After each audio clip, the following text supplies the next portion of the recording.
사람이 인생 역전이라는 게 있어요. 전화위복, 사필귀정. 이제 사람은 늘 안 좋은 일만 있는 게 아니죠. 뒤집어질 수 있어요. 근데 그 뒤집어지게 하는 주체가 누구냐? 이거에 따라서 하나님의 백성이냐? 아니면 그 세상 사람이야. 이건데 우리 기독교적 구도는요, 죄인과 의인으로 나뉘죠. 의인은 유교적이나 혹은 율법주의적인 자기가 법을 잘 지키는 의인을 얘기하는 게 아니고, 같은 죄인이라도 하나님의 헤세드, 하나님의 사랑과 은혜로 의롭다 칭함을 받은 거예요. 그러니까 자기가 의로운 게 아니에요. 근데 죄인에게는 하나님은 공의의 손으로, 의인에게는 하나님께서는 사랑의 손으로. 이 구도가 우리 기독교의 구도입니다.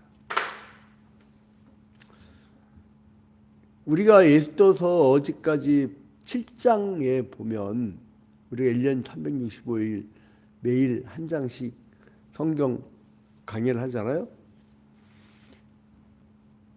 근데 이제 하만이란 자가 유대인들을 멸절하려고, 이제 잡아 죽이려고 모르드게를 장대, 높은 장대를 준비해서 거기에 꼭대기에 매달아서 죽이려고 그 준비를 하고 있었지만, 그러나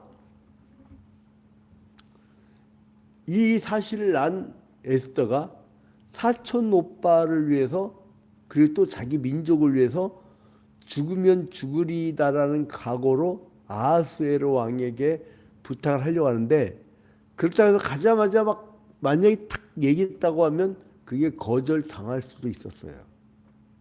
근데 이 에스더는 2번의 잔치를 베풀고 그 살인마 하만까지 같이 오게 해서 잔치를 잘 배설하게 했죠. 그런데 왕이 3번이나 기분이 좋아서 내가 나라의 절반이라도 줄 테니까 너 소원 있으면 얘기해, 막 그렇게 한 거예요. 그 나중에 이제 나도 죽게 생겼고 우리 유대인들이 다 죽게 생겼습니다 라고 하니까 아하수에로 왕이 화가 나고 무슨 소리냐고, 그럴 수 없다고. 그런데 그 어떤 한 인간이 자기들을 죽이려고 계획을 잡고 있습니다. 그게 어떤 인간이야? 그러니까 바로 앞에 있는 하만입니다. 그러니까 아하수에로가 얼마나 황당했겠어요. 응? 바로 자기 옆에 두고 자기가 가장 신뢰했던 참모가 자기의 왕후의 민족을 다 죽이려는 계획을 갖고 있었다고 하니까 황당하게 나갔다 들어오다 보니까 하만이 왕후의 발 앞에 엎드려 가지고 막 그냥 비는 거예요. 용서해달라고. 근데 그거를 아하수에로 왕은 어떻게 생각했냐면 왕비를 강간하려고 하는 걸로 오해를 한 거예요. 왜냐하면 고대 근동 지방에서는요, 왕과 왕비로부터 항상 7m 이상 떨어져야 돼. 그 근접을 하면 암살하려는 것이나 범죄를 하는 것을 간주하고 직결 처분해 버렸어요. 이제 그 옛날에는 왜냐면 암살이 너무 많았어요, 왕에 대한. 그래서 이제 이 하만의 죽음은 뭐였느냐? 이 하만을 오히려 거꾸로 그 장대기에 그 매달아서 죽이잖아요. 아, 너무 잔인한 하나님이네? 아니요. 죄인에선 공의로 당한 거예요. 에스더와 모르드게와 그 유대인들에게는 사랑으로. 구약 시대 때는 어쨌든 간에 혈통적 이스라엘로 이어져 왔잖아요. 신약 시대는 모든 이방인을 다 영적 이스라엘로 삼아서 예수란 이름으로 뭉친 믿음의 사람들을 이제 사랑을 하지만, 그러니까 예수를 안 믿는 사람들 입장에서 보면 잔인한 신이죠. 근데 기회를 줄 때 왜 의인의 반열로 안 오냐고. 자, 그런데 이 조서를 꾸민 이 하만은 파멸했는데도 그 조서는 여전히 효력이 있잖아요. 철회를 못해요. 왕의 조서는요, 그게 법이었어요. 그래서 이제 에스더가 왕이셔. 그 조서를 좀 철회해 주십시오. 안 그러면은 이제 다 죽습니다. 그러니까 에스더가 너무 예쁜 짓을 하니까, 그러자 나라의 절반이나 준다고 했잖아요. 그래서 이 왕이 에스더의 요청을 받아들입니다. 그래서 이제 새로운 조서가 제국 전역에, 그러니까 몇 개 지방을 다스렸죠. 인도부터 구스까지, 즉 에디오피아까지 127개 지역을 다스렸었잖아요. 그래서 이제 이 조서를 이제 막 돌려갖고 이 사람들 살리는 게 오늘의 내용의 핵심입니다. 자, 여기서 보니까 1절에 보니까 그날 어느 날이에요? 하만이 죽은 날, 하만이 죽임을 당한 날. 아수르 왕이 유다인에게 대적 하만의 집을 왕후 에스더에게 주니라. 그 왕에게 대적하고 멸절을 당한 가문의 재산은 몰수하는 법이 있어요. 그걸 누구에게 줘요? 에스더에게 줘요. 그러니까 에스더가 1절에 보니까 모르드게는 자기에게 어떻게 관계됨을 왕께 알리었으므로, 누구예요? 사촌 오빠예요. 사촌 오빠. 그래서 모르드게를 얘기하니까 그 모르드게를 불러오게 해요, 왕이. 그래서 2절에 보니까 왕이 하만에게서 거둔 반지를 빼어 모르드게에게 준지라. 자, 그 반지는 뭐냐면, 왕이 야, 내가 급할 때 네가 전결 결제 좀 해줘. 왜냐면 일일이 그거 다 언제 합니까? 그 많은 소리들. 그래서 2인자에게만 맡기는 거예요. 그러면 하만의 반지를 줬다는 건 뭐를 의미하냐면, 모르드게가 이제 2인자가 됐다는 얘기예요. 그래서 이제 국가의 중대 범죄를 범한 자의 재산을 국고에 편입시킨 그 고대 근동 지방의 법대로 하만의 집은 에스더에게, 그리고 또 이제 그 나라의 절반을 준다는 그 말이 씨가 된다는 것처럼 그 사촌 오빠한테 2인자의 자리를 준 거예요. 근데 이제 아직은 뭐예요? 그 조서의 효력이 있거든. 유대인들 다 멸절을 하라고 하는 12월 13일 날. 그래서 이제 그 그러니까 이제 에스더가 그 멸절시키는 그 조서가 그대로예요. 그렇게 얘기한 거예요. 이제 그래서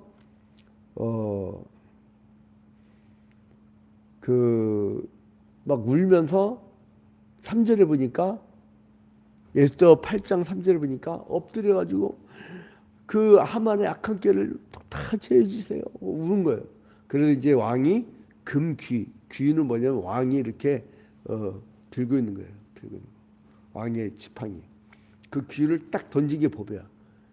얘 죽여. 얘 뭘 해? 야, 뭘 해? 이렇게 금귀를 내미면서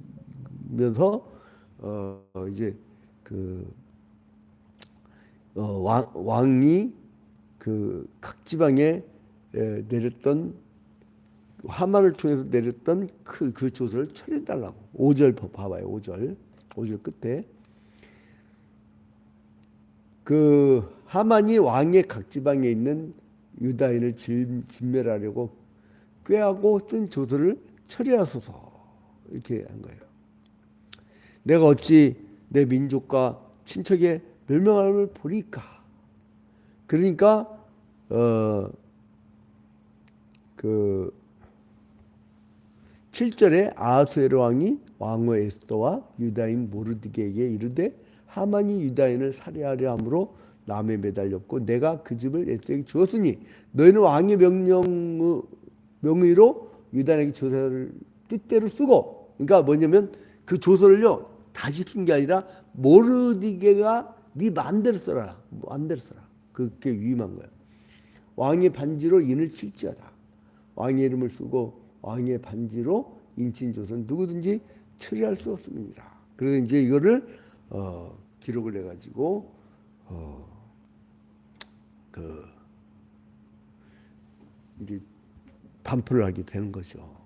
그런데 9절에 그때 시완월 곧 3월 23일에 왕의 서기관이 소집되고 모르드게가 시키는 대로 조서를 써서 인도로부터 구스까지의 127지방 유다인과 대신과 지방관과 관원에게 전할세.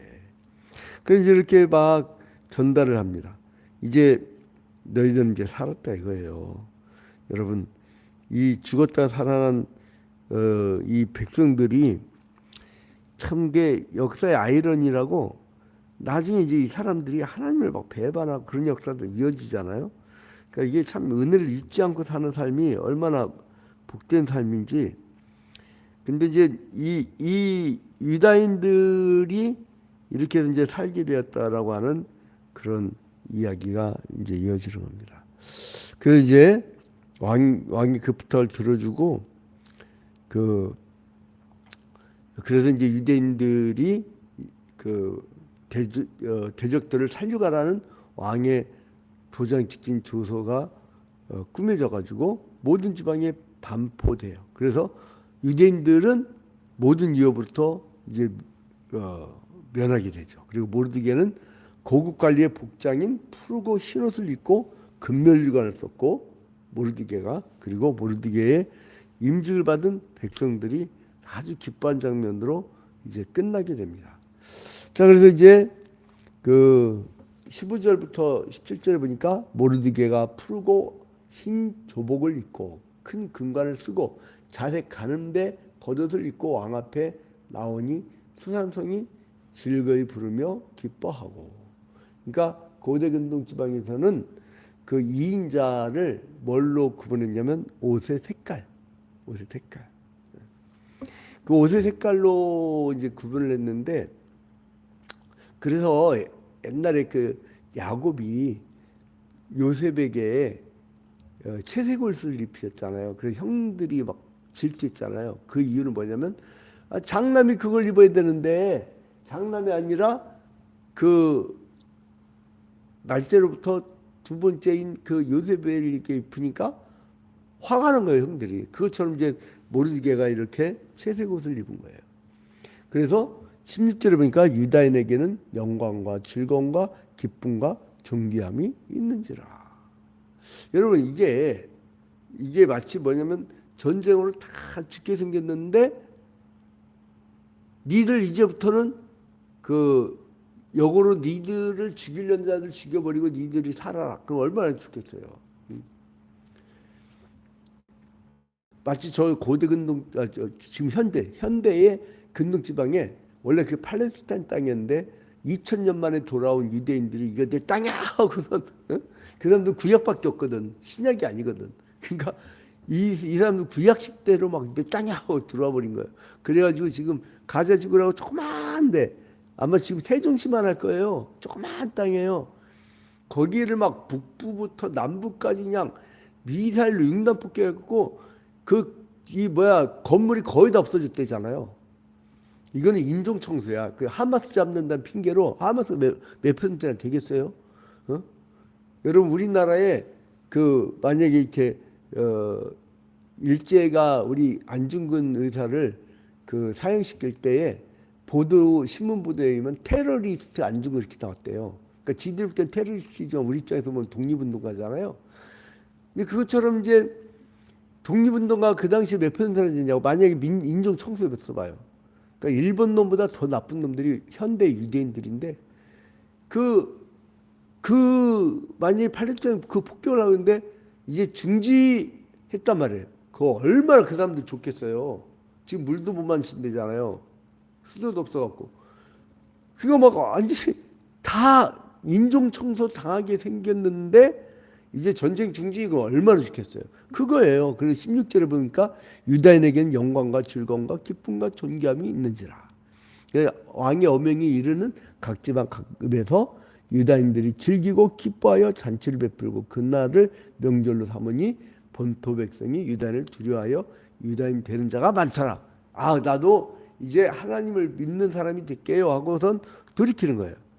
자, 그래서 이거는 뭐냐면 이 역사를 보면 하나님이 주권적으로 역사한 걸 우리는 볼 수가 있어요. 그죠?